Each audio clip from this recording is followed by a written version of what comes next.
老树ka om quy chế răng ka eng sam hia ro quy chung si arang ka kong maron e san ko dur tuaya ko e tiang tua e ka kalsan lovang te malin ni long ati malin ka long ka te na aman min kuya tiam si Maria kin ka ai lo malin ka long ka te na aman min kuya tiam si Maria kin ka ai lo Canveros pangparle liliparan suai Lady Engral huin Hang vaneng ririan Iswa saron parmoy Ulaya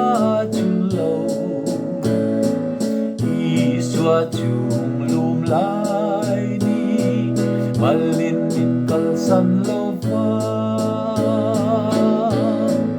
malin ka long ka te na aman min kuya tiam si Maria kin ka ai lo malin ka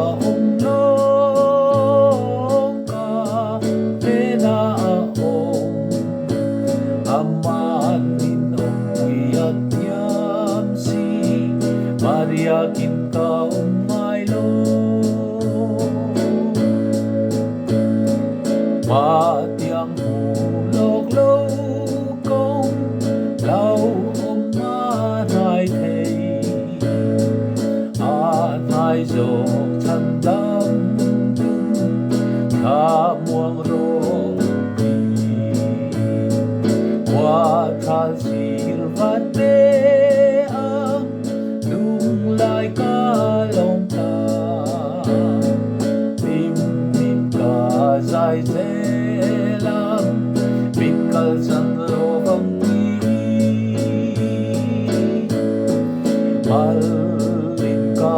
long ka te na aman